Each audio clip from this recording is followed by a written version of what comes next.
Japan. I took on Nikolai Volkov from the USSR. I took on Andre the Giant from France. I just want you to know, time for more political mayhem with the American Adversaries. Tough guy, how about a ho? And away we go. Ken was right in there. That's good. Yeah, welcome back to the show, folks. That's right. You got the American Adversaries Drive Time Prime Time show on AM 660 The Answer. If you would like to be a part of the show, if you want to try to catch me somehow like Al, give us a call at 407-774-8255. Okay. I just wanted, before we get back to the show, remind you folks that this portion of our show is being sponsored by Firm Foundation Home Inspections.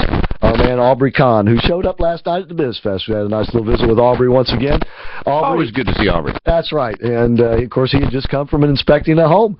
And if you are, buying a home is probably one of, if not the biggest, at least one of the biggest purchases you'll make in your life. I can't think of much bigger unless you start your own business or buy a giant business. Well, I was going to say, it depends on who you marry, but or how fancy a car you get. Yeah, you might have to spend a lot on diamonds, but anyway, it's an important decision, and you need somebody there to make sure that you're not going to get burned. And it doesn't matter if it's a house that you're going to live in and make it your home, or if it's a rental property, is something you plan to rent out as an investment, or if you're buying a commercial property, is it for a business? Firm Foundation Home Inspections will make sure you're not going to get burned. Like I said, Aubrey Kahn's great. He's thorough. You'll find him at orlandoshomeinspector.com, orlandoshomeinspector.com, or, of course, you can give him a call at 321-624-0254. That's Aubrey Kahn, 321-624-0254. And in that business, Chris, reputation is everything, and Aubrey has probably the best in the business. And he guarantees his work, so give him a try. Okay, all right, we got a tough guy in the studio with us right now. As a matter of fact, he looks like he's a Yul Brynner look-alike. So I'd like to welcome back to our show Ken Dwyer from the Orange County Republican Executive Committee. Thanks for being with us once again, Ken. Well, thank you very much for having me. Yeah, we appreciate it. It's been a while since we had you on the show. And you come in here today bearing good news. Something happened in Jacksonville. There was an election yesterday for a mayor and evidently a sheriff. And Jacksonville pretty much is Duval County, right? That's correct. The whole county is the city. So tell us what happened. Oh, very simple. The interesting thing is that the outsiders who've been looking at this race have seen this as the possible national requirements. So therefore, we're seeing something that could happen nationally. Republicans and Democrats went in there, each supporting their side. Now, the important thing is that this is, I think, the second time in history that a sitting mayor has been ousted in Jacksonville. And the mayor that was ousted, Democrat Alvin Brown, lost to Republican challenger Lenny Curry. Lenny Curry is a really familiar-sounding name. Didn't the Clintons have an advisor named Lenny Curry or something like that? I don't know about that, but he was a Republican Party chair for Florida. Okay, maybe that's why the name is familiar. I believe it was under Jeff Bush, or it might have been in that dark time when Lawton Childs was the governor. No, in the dark time when under Charlie Crist. Yeah, I'm talking about dark days. Because they kept switching chairs, and I couldn't even keep track of those chairs. All right, well, he won. He's the new mayor of Jacksonville, and the sheriff lost as well, I believe, didn't he? The sitting sheriff? Correct. Ken Jefferson lost to Mike Williams. And the important thing is that what we're talking about is fiscal responsibility and the controlling violence. That was the team effort that they put in. So these two men kind of ran on the same themes. Correct. And the fiscal responsibility, in other words, budgetary issues. Yep. And violent crime. Correct. And that was the winning combination. Yes. It's the classic way we talk about bringing government back to its basics, which was the Republican Party should have been talking about a long time ago. And what you're saying is that both national parties were very interested in this race. Exactly. Because, one, it was in Florida, Jacksonville, and two, because it's sort of a forerunner of next year. Well, the Democratic Party was trying to protect its base. What were the issues that they were running on? Well, the Democratic Party was trying to talk about the good things that has happened. They brought jobs into Jacksonville. Okay, so it'd be sort of similar, if you will, to President Obama going around saying he's created, all these millions of jobs. You've got it. So, if the national parties are right, this is a very significant victory for the Republicans. Yes. The interesting thing is that you didn't see very much of it in the Orlando Sentinel. Didn't see a thing. Oh, it was there. That's how I was able to look up the information, because at state committee meetings I heard, well, this is happening in Jacksonville, and then the small little 2-inch line that there was a new mayor in Jacksonville was all that I got in the Sentinel. I see. So they're figuring it wasn't local enough.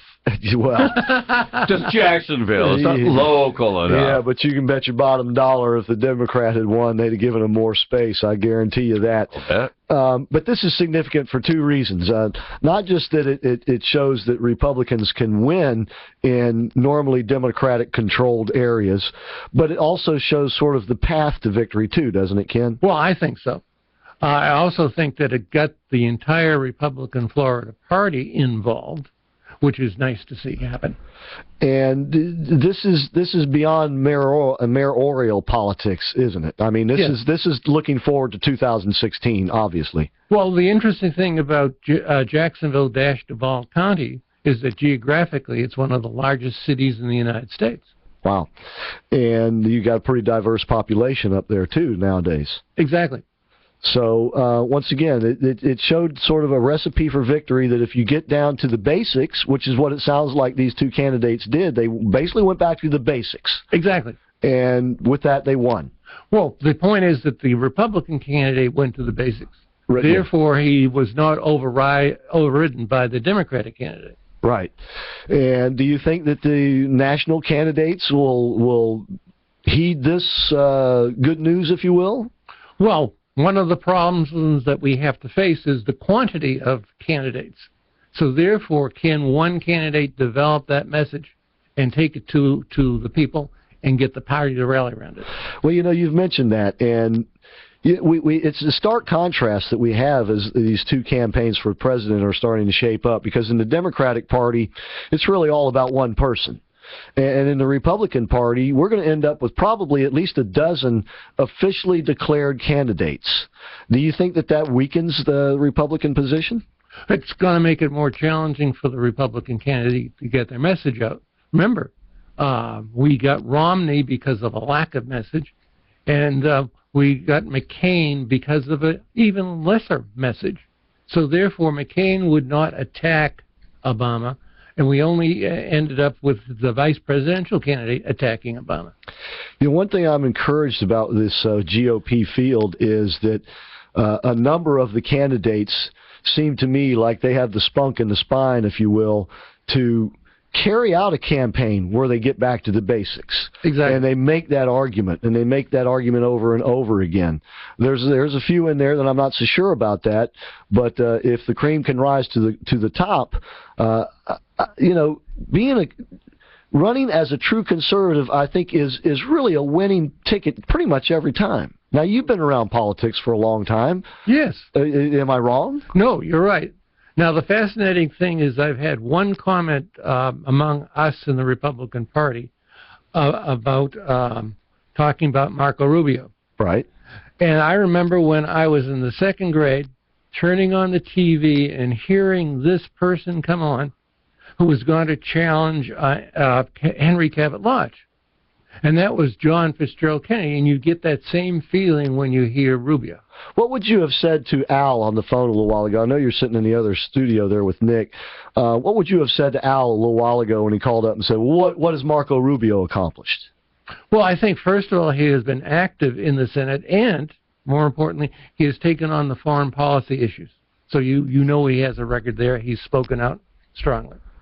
And he's got a compelling life story. And, the more people see of Marco Rubio, it seems to me the more they like him. Exactly.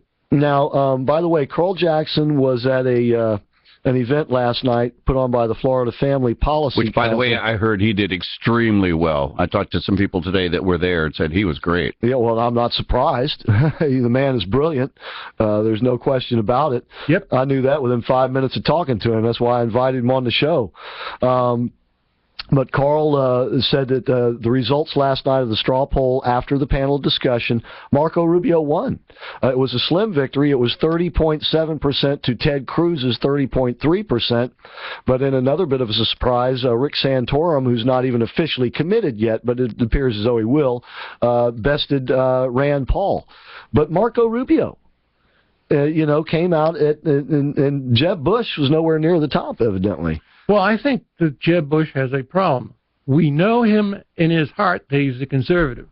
Now, if we could get him to talk like a conservative, we'd be in better shape. Well, and there's a lot of people who have some real hard feelings because of the Common Core issue and because of some of the things that he has said on immigration. And he doesn't seem to want to back down from those things. Do you think that would be a problem for him as well? Well, the flub that he made on the Iraq invasion, the last week, yeah. Yep. I think that's part of the problem. He's either out of practice or he hasn't thought things through thoroughly.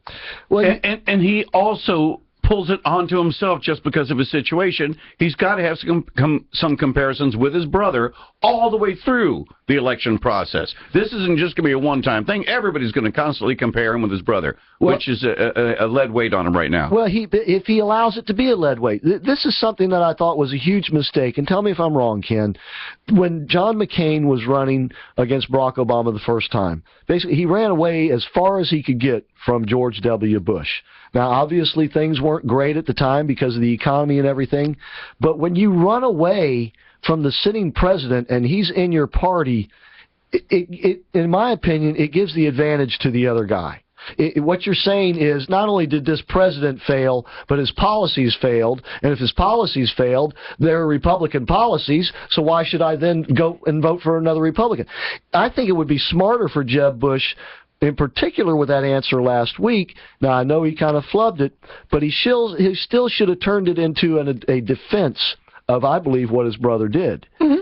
And he missed that opportunity, I think. Well, I think he was trying to do it, but I think he kind of messed it up. Well, the interesting thing is that Rand Paul, who I happen to like, I'm a Rubio person, but being an American firster, which you really should use that term, doesn't mean that you're not going to fight the Japanese and you're not going to fight Hitler. Right. It simply means you're not going to spend millions on the League of Nations, and you're not going to spend billions on the United Nations. We are overextended. That's where he's right. The trouble is overextended does not mean timidity. No, it doesn't. But okay, we're coming up on a break. We'll take the break. We'll come back. We'll have more of the conversation with Ken Dwyer. He's with the Orange County Republican Executive Committee. By the way, when's your next meeting, and can people come? The next meeting, I believe, is next week on Thursday. I think it's the 28th, if I got the date right. That's the 28th. All right. It's at 6:45, and it will be over at 8 o'clock. Where? It's going to be at the Mark Street Center. On Mark Street. Anybody welcome? It's an open meeting, meaning that anyone can come. Okay. All right, we'll be right back. Don't go away, please.